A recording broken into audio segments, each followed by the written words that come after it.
Picture this: Eleanor Martinez, 82, wheelchair-bound and clutching her eviction notice, watches through tears as bulldozers tear down the only home she's known for 15 years. But the demolition crew isn't just clearing land, they are destroying evidence. Because what the Willowbrook HOA president doesn't know is that Eleanor's granddaughter works for the state attorney general's office and she's been recording everything. The mansion rising from the ashes of senior housing. It's about to become. The morning sun cast long shadows across Willowbrook Gardens as Eleanor Martinez wheeled herself to her kitchen window for what she didn't know would be the last time. At 82, her arthritic hands trembled as she lifted her coffee cup, but her eyes remained sharp enough to notice the black sedan parked across from the senior housing complex, its tinted windows reflecting the dawn light like dead eyes. Another one of Richard's spies, she muttered to herself, referring to Richard Blackwood, the HOA president who'd been circling their building like a vulture for months. Eleanor had lived in Unit 12B for 15 years, watching neighbors come and go, some in wheelchairs, others with walkers, all of them grateful for the affordable housing that kept them from being warehoused in sterile nursing homes. The knock on her door came at exactly 8:47 a.m. Eleanor knew because she'd been watching the clock, counting down the minutes until Richard would make his move. She'd seen this dance before: the legal notices, the manufactured violations, the slow squeeze until resistance crumbled. Mrs. Martinez. The voice belonged to a young woman in a crisp business suit. I'm Jennifer Walsh from Blackwood Properties. We need to discuss your lease termination. Eleanor didn't open the door. My lease doesn't terminate until next year. I'm afraid there's been a change in circumstances. The HOA board voted last night to invoke the emergency demolition clause. You have 30 days to vacate. Through the peephole, Eleanor could see Jennifer's practiced smile, the kind that said, "I'm just doing my job," while driving nails into coffins. Behind her stood two men in hard hats, clipboard warriors ready to document every corner of resistance. What emergency? Eleanor demanded. Structural integrity issues. The building's been condemned. Eleanor's laugh was bitter. Condemned? This building is solid as a rock. My late husband inspected every beam when they built it in 1987. Nevertheless, Mrs. Martinez, the decision is final. You'll need to make arrangements. Eleanor Martinez had survived the Great Recession, buried two husbands, and raised 3 children on a seamstress's salary. She wasn't about to be bulldozed by some HOA tyrant with delusions of grandeur. She pulled out her phone, a gift from her granddaughter Maria, and started recording. Let me get this straight, she said loudly enough for the phone to catch. Every word. You're telling me that this building, which passed inspection 6 months ago, is suddenly unsafe? And that I have 30 days to find new housing in a market where senior apartments cost 3 times what I'm paying now? Jennifer's smile flickered. Mrs. Martinez, please don't make this harder than it needs to be. Harder than it needs to be? Eleanor's voice rose. Honey, I've been watching Richard Blackwood's little game for months. The mysterious maintenance issues that only affect our building. The sudden noise complaints about Mrs. Chen's oxygen concentrator. The parking violations for handicapped spaces we've used for years. This isn't about structural integrity, this is about greed. Across the courtyard, Eleanor could see other doors opening. Harold Winters, 93 and still sharp as a tack, stepped onto his balcony with his own phone out. Mrs. Chen appeared at her window, her oxygen tank's rhythmic hiss audible even from a distance. One by one, her neighbors were witnessing this moment, this line in the sand. You have 30 days, Jennifer repeated, but her voice had lost its authority. Security will be by later to document the premises. After they left, Eleanor called. The one person she trusted to fight back, her granddaughter Maria. The phone rang 3 times before a familiar voice answered. Abuela. You're calling early. Everything okay? Mija, I need you to sit down. They are trying to steal our home. Maria Santos Martinez had inherited her grandmother's steel spine and sharp mind, but she channeled them into law school and a position with the state attorney general's office. At 32, she specialized in elder abuse cases and had seen enough slumlords and predatory practices to recognize the signs. Tell me everything, Maria said, her voice shifting from concerned granddaughter to prosecuting attorney. Eleanor recounted the morning's events while Maria took notes, her questions growing more pointed with each detail. When Eleanor mentioned the building's recent inspection, Maria's pen stopped moving. Abuela, you said the building passed inspection 6 months ago. Do you have the paperwork? Of course. Your abuelo taught me to keep every document. I need you to scan it and send it to me. Also, I want you to document everything, every conversation, every notice, every person who comes to the building. Can you do that? Mija, I may be old, but I'm not helpless. I've been documenting Richard's harassment for months. Maria felt a chill of recognition. This wasn't just garden variety HOA overreach, this was systematic displacement. And if her grandmother was right about the inspection, it might be fraud. Listen to me carefully, Maria said. Don't sign anything. Don't let anyone into your apartment without a warrant. And keep recording everything. What aren't you telling me? Maria hesitated. She'd been investigating a pattern of HOA abuse cases across the state, all involving the same consulting firm, Blackwood Properties. Each case followed an identical playbook: manufactured emergencies, rushed demolitions, and luxury developments. Rising from the ashes of affordable housing. But she'd never had an inside witness before. I think you're sitting in the middle of a conspiracy, Abuela. And I think Richard Blackwood just made the biggest mistake of his life. That afternoon, Richard Blackwood stood in his corner office on the 7th floor of the Blackwood Properties building, surveying his kingdom. At 55, he'd built his empire on the simple principle that people would always need places to live, and he would always find ways to make them pay more for less.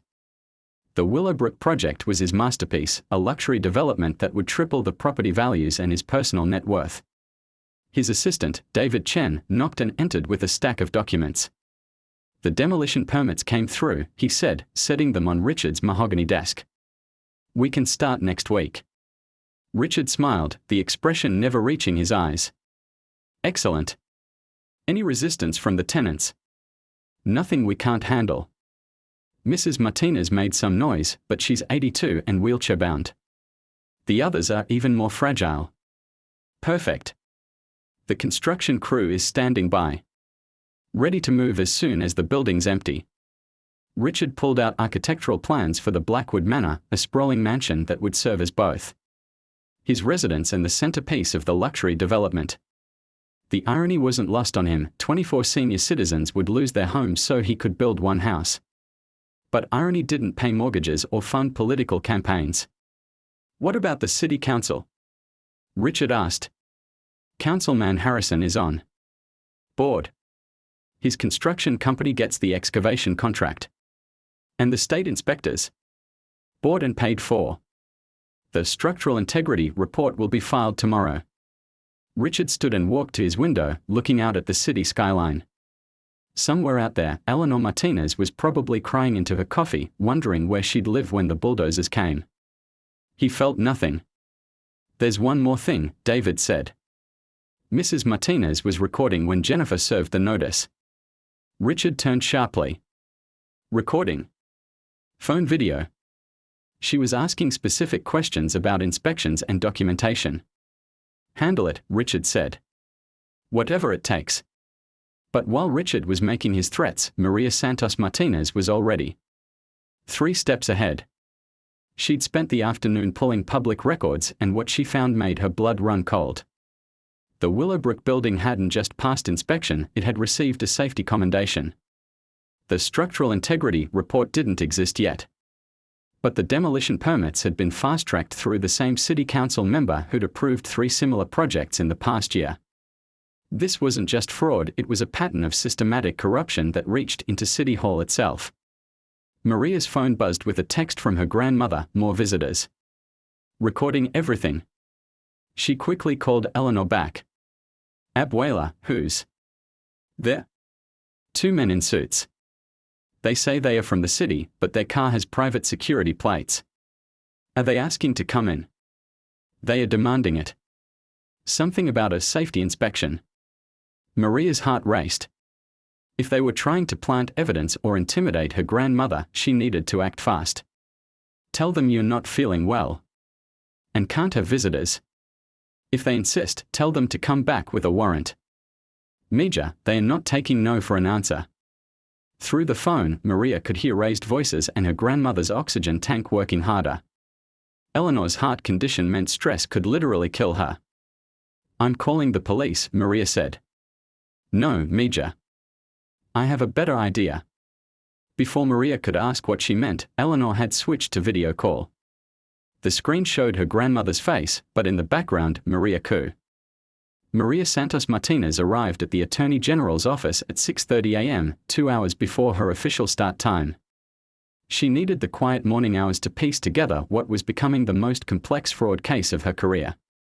Her grandmother's hidden documents lay spread across her desk like pieces of a puzzle that painted a picture of systematic corruption reaching far beyond one HOA.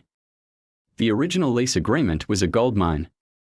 Signed in 2009, it contained ironclad protections for senior tenants, including a clause that prohibited demolition without unanimous consent from all residents. But more importantly, it revealed that Willowbrook Gardens had been built with federal housing grants specifically designated for permanent affordable senior housing. If Richard destroys this building, Maria muttered to herself, he's not just committing fraud, he's stealing federal money. Her phone buzzed with a text from Eleanor. Harold found something. Coming to your office. 20 minutes later, Maria watched her grandmother wheel into the elevator with Harold Winters, the 93-year-old former city engineer who'd become the unofficial leader of the Willowbrook resistance. Harold carried a battered briefcase that looked older than Maria. Your grandmother tells me you're going to stop these vultures, Harold said, settling into the chair across from Maria's desk. I've got ammunition.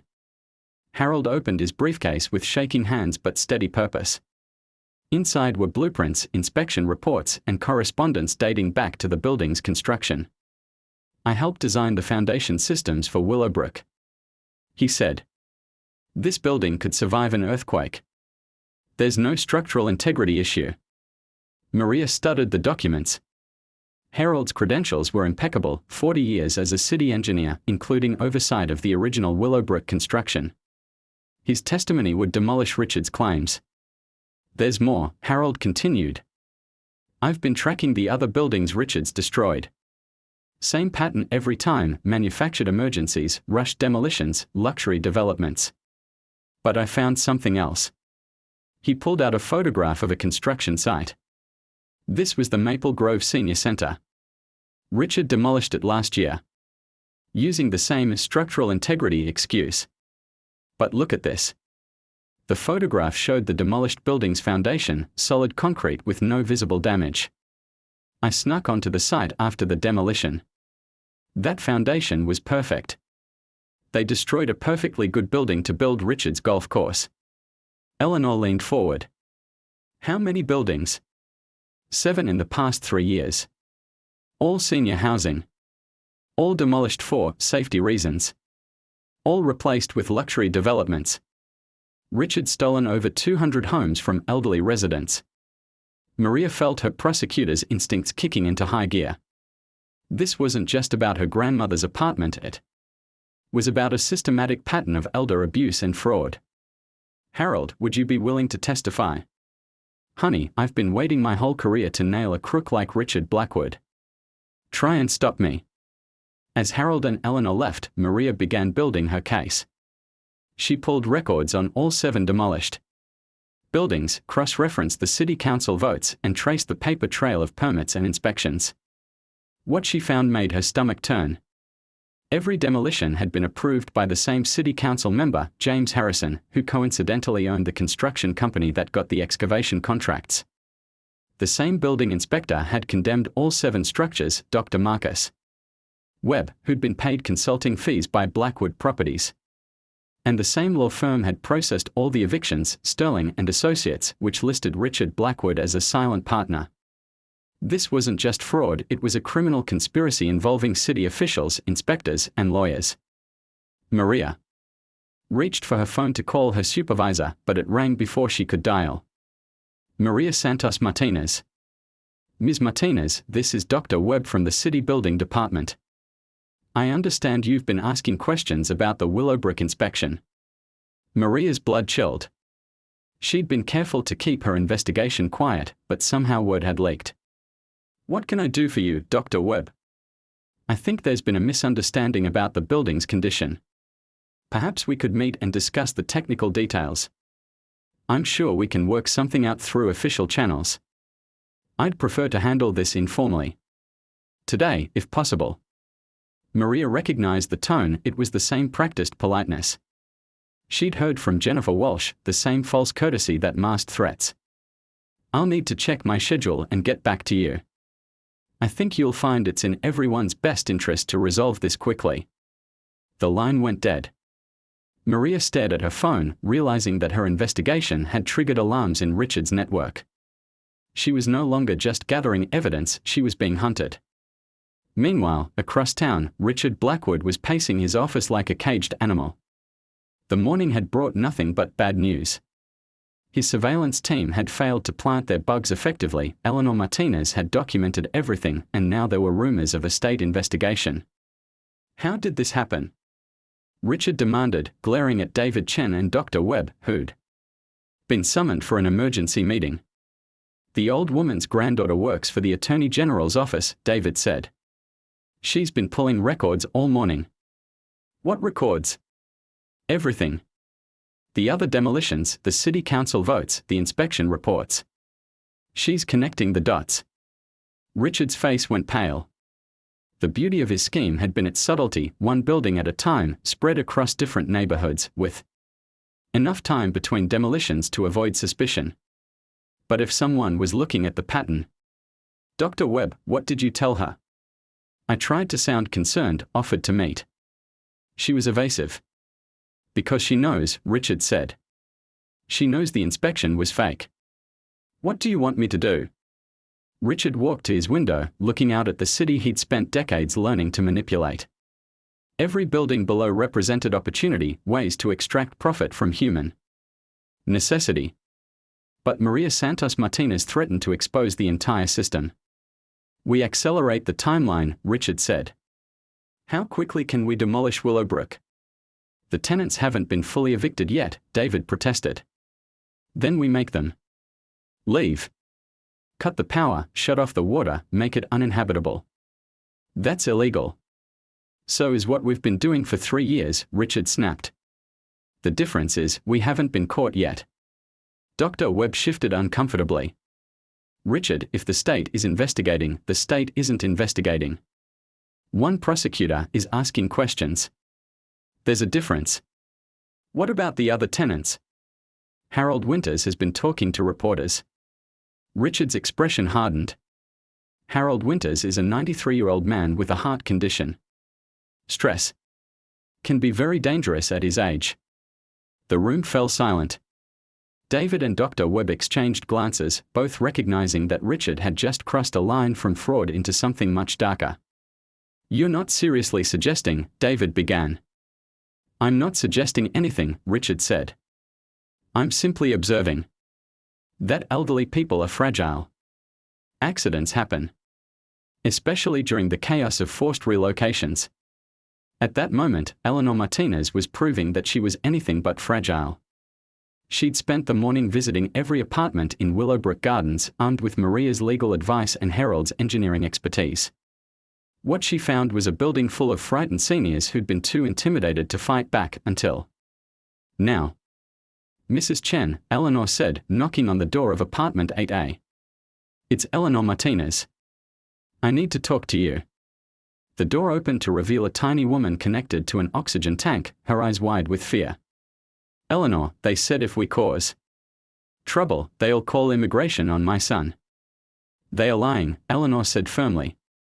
Your son is a citizen. I've seen his birth certificate at the community center. But they said a lot of things. They said the building was unsafe, but Harold Winters helped design it. They said we had to leave, but our leases guarantee us housing until we die. They are counting on us being too scared to fight back. Eleanor wheeled herself into Mrs. Chen's apartment, where she found what she expected, an elderly woman isolated by fear, cut off from her neighbors, convinced she was powerless. It was the same story in every apartment. Mrs. Chen, I'm going to ask you to do something brave. I want you to come with me to visit the other tenants. We are going to show them that we are not alone. What if they retaliate? They are already retaliating. The question is, are we going to let them win? Mrs. Chen looked at Eleanor's determined face, then at the eviction notice on her kitchen table. Slowly, she nodded. By noon, Eleanor had assembled something Richard Blackwood hadn't expected, a coalition of senior citizens who'd moved past fear into fury. They gathered in the community room, walkers and wheelchairs arranged in a circle, oxygen tanks humming like mechanical heartbeats. They think we are helpless, Eleanor told the group. They think because we're old, we'll just disappear quietly. But I've got news for them. We've survived the Great Depression, World War II, the Cold War, and everything else this world has thrown at us. We didn't survive all that to be bulldozed by some greedy developer. Harold Winters cleared his throat. Eleanor's right. I've been tracking Richard's pattern. He's not just stealing our homes, he's stealing our lives. Every building he's demolished housed 20 to 30 seniors. That's over 200 people displaced, scattered to nursing homes or forced to live with. In the darkness of Willowbrook Gardens, Eleanor Martinez activated the emergency flashlight app on her phone and began executing a plan she'd hoped never to use. While Richard Blackwood's bulldozers rumbled outside, she was about to turn his own surveillance network against him. Harold, she whispered into her phone, are you ready? The ham radio's connected to the backup battery. I can reach emergency services on 6 different frequencies. Mrs. Chen. I'm recording everything from my window. The bulldozers, the men in hard hats, all of it. Eleanor smiled grimly. While Richard had been listening to their conversations, he'd missed the most important detail. Eleanor Martinez had been a union organizer for 30 years before becoming a seamstress. She knew how to plan a campaign, how to coordinate resistance, and how to make powerful men face consequences for their actions. Everyone remember, Eleanor said into her phone, speaking to the network of seniors scattered across the building. We are not just defending our homes tonight. We are defending everyone Richard has displaced, everyone he plans to displace, and everyone who believes that greed shouldn't triumph over human dignity. 3 miles away, Maria Santos Martinez was orchestrating her own operation from the State Attorney General's Emergency Command Center.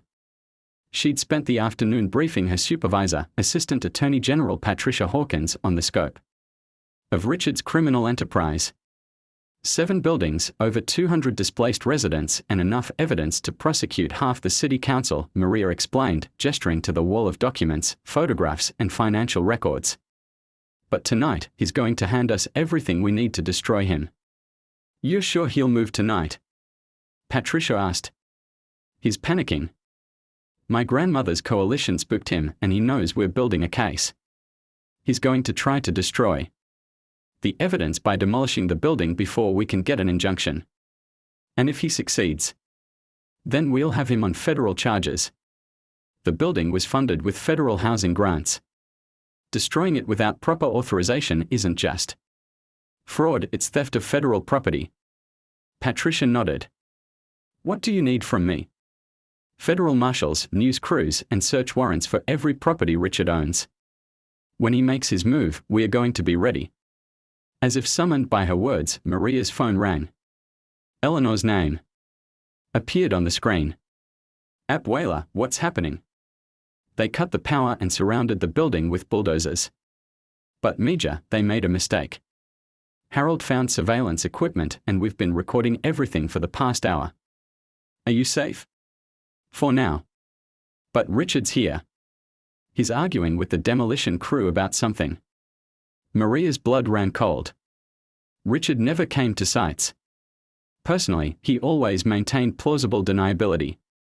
If he was there in person, something had gone catastrophically wrong with his plan. Abuela, I need you to be very careful. Keep recording, but don't take any risks. Mija, I didn't survive. 82 years to start being careful now. Outside Willowbrook Gardens, Richard Blackwood was indeed discovering that nothing was going according to plan. The demolition crew he'd hired was refusing to proceed without proper evacuation verification. The building's still occupied, the crew chief said, gesturing toward the lit windows where flashlights and phone screens created a constellation of resistance. We can't demolish an occupied structure. I'm telling you, they've been evicted, Richard insisted. The building is condemned. Then where's the police escort? Where's the city verification? Where's the hazmat team for asbestos abatement? Richard's jaw tightened. He'd rushed the operation, skipping protocols that might have left paper trails.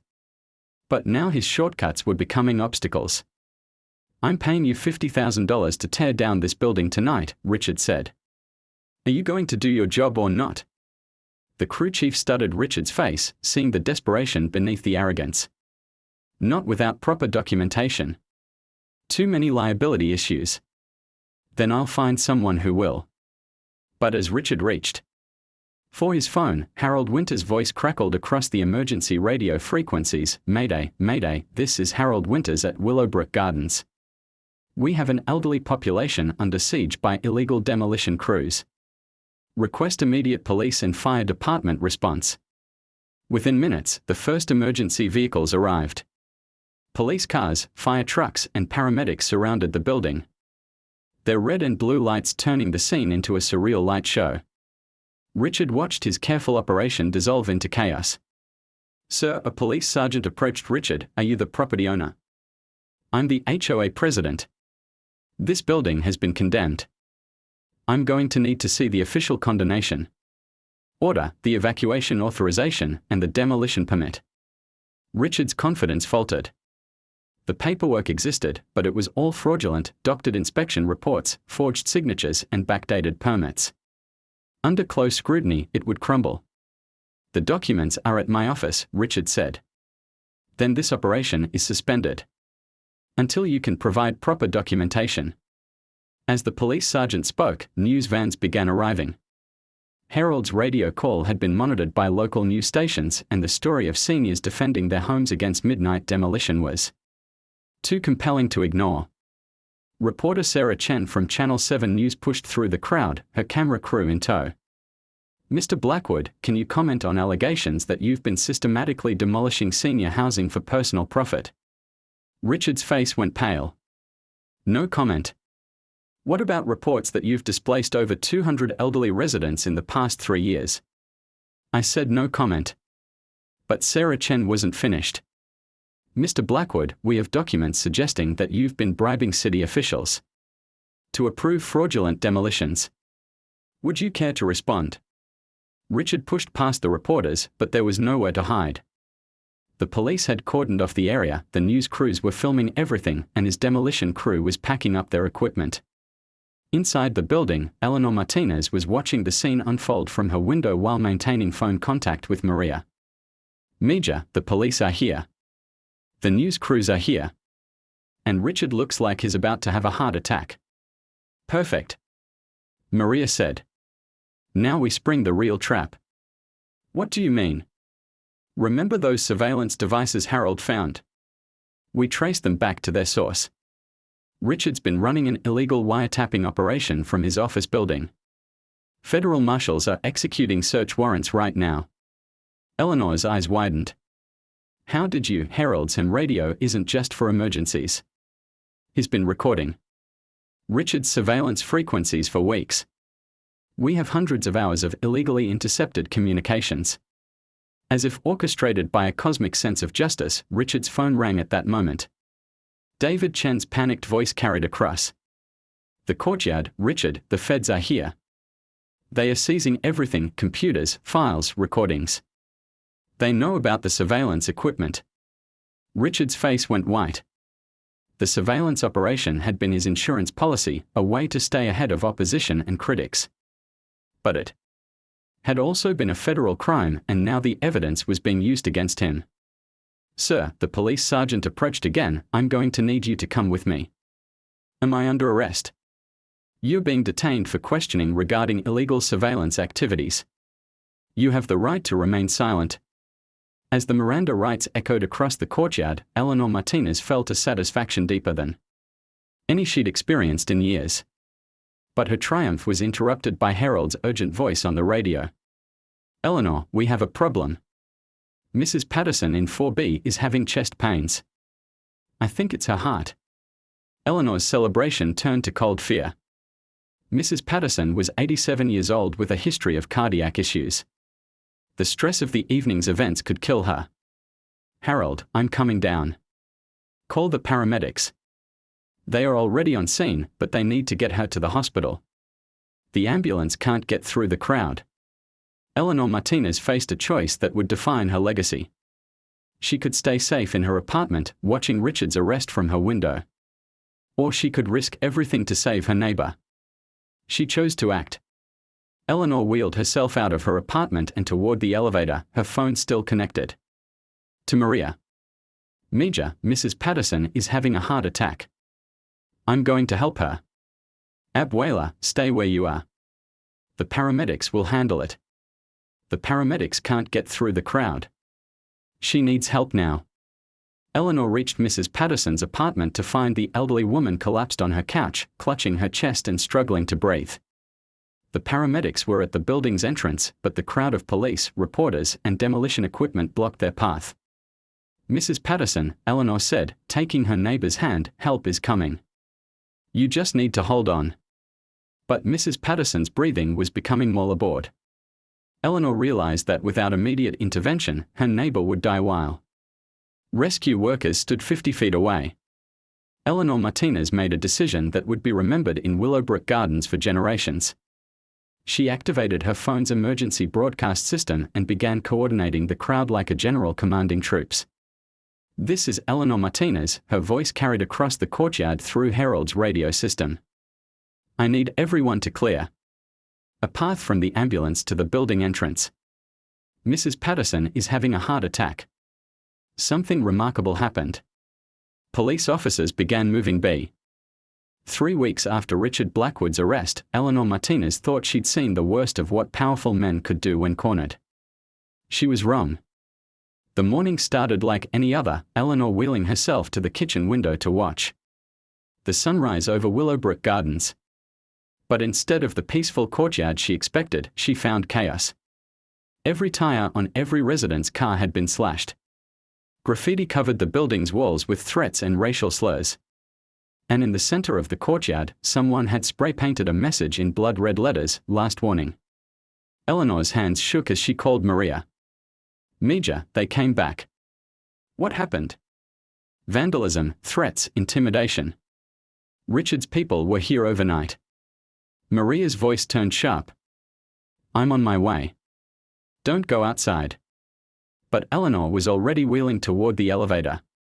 She'd lived through enough intimidation campaigns to recognize the tactics, make the victims feel isolated, vulnerable, afraid to leave their homes. The message was clear: withdraw your support for the investigation, or face escalating retaliation. Eleanor Martinez had never backed down from a bully in her life, and she wasn't starting now. She found Harold Winters in the courtyard, photographing the damage with methodical precision. At 93, he moved slowly but purposefully, documenting every slash mark, every threatening word. "Harold, you shouldn't be out here alone." "Neither should you," Harold replied. "But someone needs to document this. The police will want evidence." Around them, other residents emerged from their apartments. Mrs. Chen appeared with her oxygen tank, her face set in determined lines.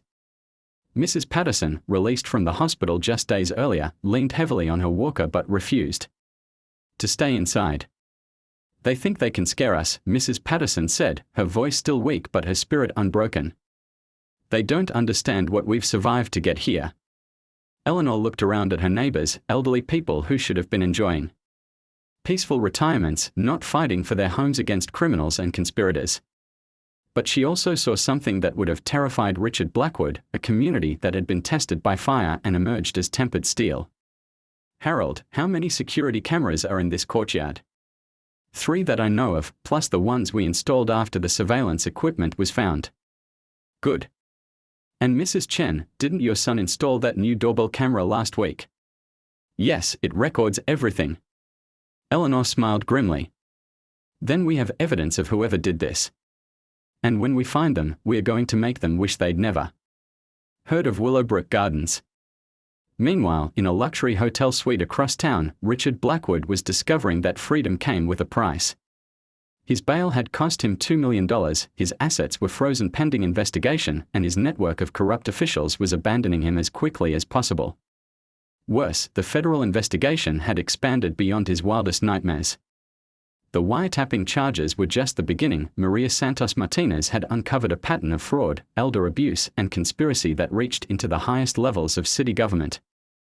Mr. Blackwood, his lawyer, Kenneth Sterling, sat across from him with the expression of a man delivering a terminal diagnosis. The prosecution is offering a plea deal. What kind of deal? Full cooperation in exchange for 20 years instead of life without parole. Richard's face went white. Life without parole.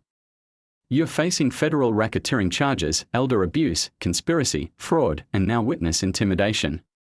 The vandalism at Willowbrook Gardens has been traced to contractors you've used before.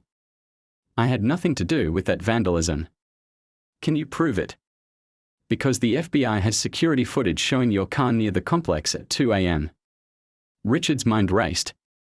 He hadn't ordered the vandalism, but he knew who had. David Chen, his assistant, had taken it upon himself to send a message to the Willowbrook residents. The irony was bitter. His most loyal employee had just handed the prosecution the evidence. They needed to destroy him. Kenneth, I want you to arrange a meeting. With who? Eleanor Martinez. Sterling nearly choked on his coffee. Richard, that's the worst possible idea. She's the state's star witness. Exactly. Which is why I need to talk to her. Any communication with her could be seen as witness tampering. Not if she agrees to the meeting voluntarily. And not if I have something she wants. Sterling leaned forward. What could you possibly have that Eleanor Martinez would want? Richard smiled for the first time in weeks. Information about the other victims. Names, addresses, financial records of everyone my organization displaced. She wants justice for her community. I can give her justice for everyone. But Richard Blackwood was about to learn that some people can't be bought, threatened, or negotiated with. Some people care more about principles than pragmatism. Eleanor Martinez received Richard's request for a meeting through official channels, a formal letter delivered by his attorney requesting a voluntary discussion about mutual interests in resolving the Willowbrook Gardens situation. Maria was adamant. Absolutely not. It's a trap. Maybe, Eleanor said. Or maybe it's an opportunity. For what? To look him in the eye and tell him exactly what I think of men who prey on elderly people. They were sitting in Maria's office, surrounded by evidence boxes that represented months of investigation. The case against Richard was solid, but Eleanor had learned that legal victory and moral satisfaction weren't always the same thing. Abuela, this man is dangerous. The vandalism was just the beginning. If he's willing to meet with you, it means he's desperate. And desperate people do desperate things. Mija, I've been dealing with desperate men my whole life. They are usually not as dangerous as they think they are. Harold Winters, who'd been listening quietly, cleared his throat. Eleanor, what if we turned his request against him? What do you mean? He wants to meet. Fine. But we control the terms. Public location, witnesses, recording equipment. Make it clear that any threats or intimidation will be documented and used against him. Maria considered the idea. We could wire the meeting. Any admission of guilt, any threat, any attempt to obstruct justice would be recorded. Eleanor felt a familiar fire building in her chest, the same feeling she'd had when facing down union-busting bosses, discriminatory landlords, and every other powerful man who'd underestimated her over the decades. Set up the meeting, she said. But I have conditions. The meeting took place 3 days later in the community room of Willowbrook Gardens, the same room where Eleanor had organized the resistance that brought down Richard's empire. The irony wasn't lost on anyone involved. Richard arrived with his lawyer, looking like a man who'd aged a decade in a month. His usually immaculate appearance was rumpled, his confidence replaced by barely controlled desperation. Eleanor sat across from him, flanked by Maria and Harold. FBI agents monitored from a nearby van, recording every word. Mrs. Martinez. Richard began, I think we've both learned that this situation has gotten out of hand. Have we? Eleanor's voice was steel wrapped in velvet. Because from where I sit, it looks like justice is finally being served. Justice? Richard's composure cracked slightly. You've destroyed my life over a real estate development. I've exposed your crimes. There's a difference. Richard leaned forward. I can give you everything. Names of every official I've bribed. Records of every building I've demolished, financial compensation for every displaced resident. All I need is your cooperation in negotiating a reasonable plea deal. Eleanor studied his face, seeing the fear beneath the arrogance. This was a man who'd spent his life believing that everything and everyone had a price. He genuinely couldn't understand why she wouldn't take his deal. Mr. Blackwood, Eleanor said slowly, you want to know what reasonable looks like? It looks like Mrs. Patterson almost dying from a heart attack because you tried to demolish her home in the middle of the night. It looks like Mrs. Chen being threatened with deportation for a son who was born in this country. It looks like Harold having to choose between his medication and his rent because you tripled his housing costs. Richard's jaw tightened. Those were business decisions. Those were people's lives. And I can fix it.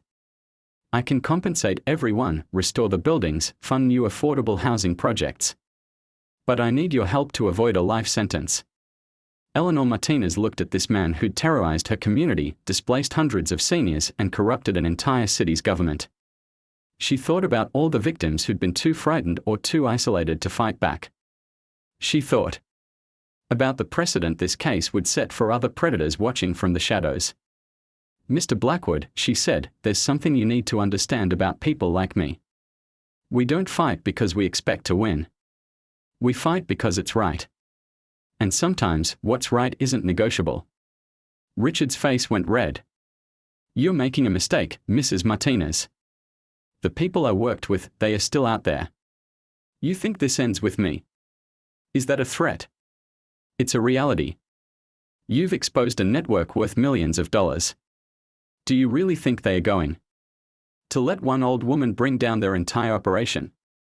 The room fell silent. Richard had just made two critical errors. He'd threatened a federal witness in front of FBI agents, and he'd admitted that a larger conspiracy existed. Maria leaned forward. Mr. Blackwood, are you saying that other individuals were involved?